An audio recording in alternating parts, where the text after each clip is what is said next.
After they mutually decided to part ways with Luke Walton on Friday, ESPN reports the Lakers have 3 interviews scheduled this week. They are with former Cavs coach Ty Lue, Miami assistant Juwan Howard, who, by the way, won 2 titles with LeBron, and Sixers assistant Monty Williams. So, Shannon, yes. Who is the best fit? I believe it would be Ty Lue because he has the most experience with LeBron. He coached him for 3, well, he was on the staff the first year. He wasn't the head coach, but for 3 years, he was his head coach. They won the title and went to the finals the last 2 years. So I think he has the most familiarity with LeBron. I think he understands LeBron the most. And I think LeBron understands Ty Lue and what the expectations.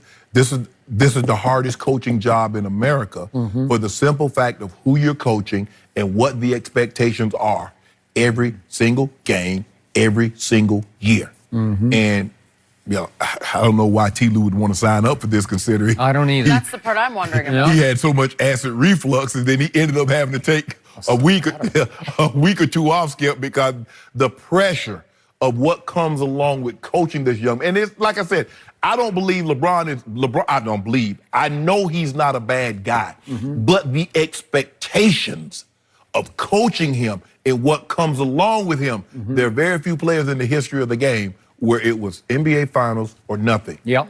Magic Johnson, Larry Bird, and Michael Jordan, once he finally broke through, that was the expectations. And LeBron James have had those expectations. Very few can say they have expectations of, is this or is nothing? And I think Ty Lue has done it.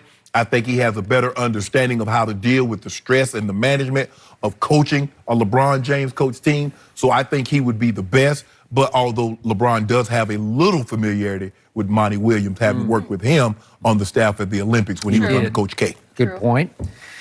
I agree on Ty Lue, but first I would like to address the possibility, the potential of one Mark Jackson, since we hear him it seems like daily, nightly on ESPN now that the playoffs are in full swing.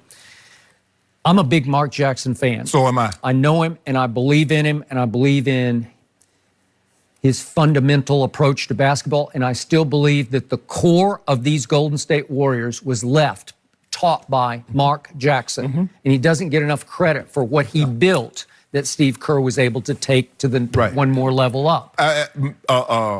Jack gonna have to be on air. He's gonna be talking the game, a blowout. He's like, y'all need to give me a call. Yep. Somebody needs to give me a call because I can still coach. I didn't forget how to coach. Yes, I've been doing this for 5, 6, 7 years. Yep. But at the heart of what I do is coach, and I would like an opportunity. Okay. But, hey, politic for yourself. All right.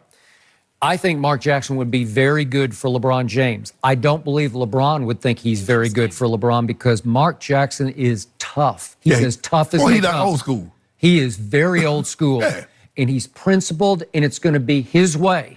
And he wouldn't take any lip from LeBron or any flack or any taking himself in and out of games. He would roll with him just because of his greatness that he's achieved. But the last word would be Mark Jackson's in that relationship, and it could be the best thing that would happen to LeBron. But if you watch him, Skip, doing the thing of the telecast of the game, and I love to hear him. When I go in and out, he's big on accountability. That's your guy. True. You got to get him. You got to rotate. Everybody has responsibilities.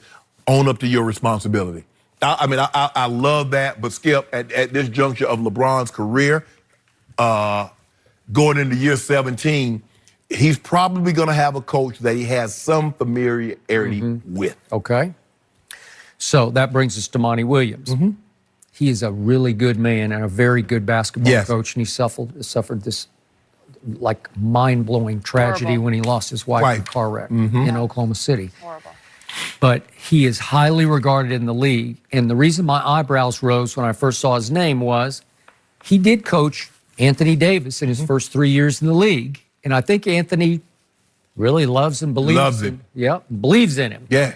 Okay, so is it possible that Rich Paul is orchestrating a little bit here because he thinks that they are going to pull off this trade? And president of basketball operations now in New Orleans is who, Skip? You know what I'm saying? I'm just saying. I don't know if it's going to happen, but I'm saying. Okay. Well, it could be. You could be right. But to me, would Monty be, he would be probably a little tougher on the team, be a little more old school than Ty Lue. Ty Lue just kind of goes along for the ride to me, and that's not all bad. And I thought he did a really good job with LeBron because it is hard. Yes. It's hard coaching the drama around it because it's just LeBron thrives off the drama, but sometimes it can take the coach under. Well, Skip, it gets even harder because if you think about this. When Bill Fitch or K.C. Jones was coaching Larry Bird, they still had other great players. Yep. Dennis Johnson was going to be in the Hall of Fame. So was McHale. So was Parrish. Bill Walton was coming off the bench. When you coached these other guys, Magic, you had Kareem. You had Bob McAdoo. You had other great players. Yep. But when LeBron, for the most part, Skip, it's like LeBron. He's a one-man band. It would be like, rest his soul, John Lennon all of a sudden go into a spot and he just got, okay, come on, I'm gonna do this gig, and I need some guys. He did okay by himself, though. He actually. I mean, it was the Beatles. Oh, so now John Lennon was bigger than the Beatles. I didn't say That's that. what you just said. But he and Paul both did pretty well solo. Pretty well. No. Go ahead. I loved them better together. I agree. Oh, and some people go better together. Okay. But I just think because Ty Lue, the 4-year history that they have, what they were able to accomplish, I think he's able to communicate with LeBron in such a way. He is. I agree. That LeBron respects it. Because and at the end of the day, Skip, I get it. LeBron is who LeBron James is, but you still have to hold him accountable. Yep. And I don't think LeBron has a problem with that. He knows when he's wrong, and sometimes he knows it. But I'm just going to make sure, hey, bro. And Ty Lue has that type of relationship. He's always going to respect the guy that played the game, and if the guy has a champion, has championships. That's why even though Pop didn't play, Pop got them titles. Yep. Pop commands respect. Yep. And he was in the military, and I think they're kind of afraid. Yeah. So Ty Lue made one strategic call last year that really impressed me because I didn't know you could do this with a LeBron-driven team. But remember against Toronto when LeBron did make the walk-off shot? Yeah. What happened? Ty Lue said, no, we don't want to call a timeout and take the ball out at half court. I want you to get a running start. Yeah. Remember? Yeah. So they took it out from end to end. And LeBron got a running start. It was on Noonaby. At Noonaby. Yeah. And he's just a rookie. But then, of course, LeBron was actually not trying to bank it. Yeah, it was. He The accidentally bank. ticked the side of the backboard because he got too deep. Yeah. When you got that kind of bread, the bank will never close. Bank's always open. And he don't need ATM. Even if you don't aim at the bank. Yeah. Hey, Yeah. he can go right now, 4 a.m. in the morning. Really? Call the president of the bank and they'll open it up for him. Really? Yes. Absolutely. Well, that's interesting because there was that little anecdote in Brian Windhorst's new book about LeBron in the weight room, and LeBron wouldn't even pay for Pandora that doesn't have commercials. No way. Yeah. So Kuzma was saying we don't want LeBron to get the call in the weight room because he'll put Pandora on with commercials. You can't handle the commercials. You can't have the commercials on Pandora. Why not? So I guess LeBron is frugal to a fault. No, Skip. That's crazy. Wow.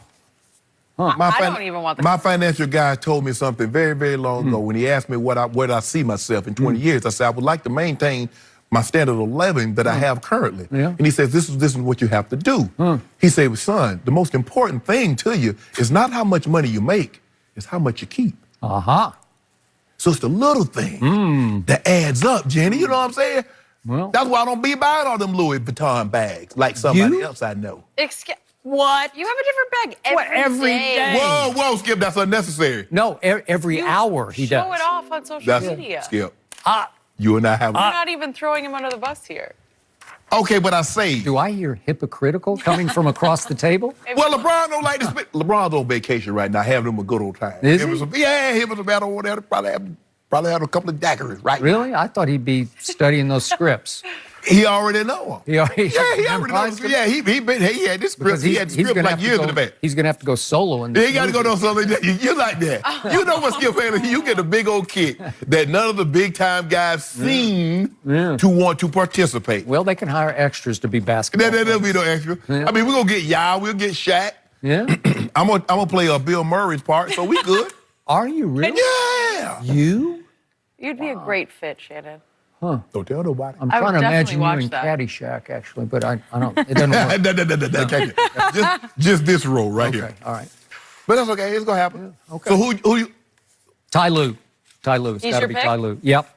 But even with the pressure of coaching the Lakers and everything he dealt with in the past, he You can just handle have it. to take a deep breath and go along for a great ride. Yeah, right. He on medicine now. I mean, he got, you know, they got heart medicine. You take your blood pressure medicine and eat healthy. You got to get on here to let that pork go. He's eating pork chops. I think he was. Yeah, I know he was. It looked like he was. Yeah, so now you don't slim down. You can give him some advice about adjusting to LA living. I think he'll be just fine. He'll be all right. We'll have to wait and see. What about this, though? Has Russell Wilson played his last game in Seattle? This is getting real interesting. And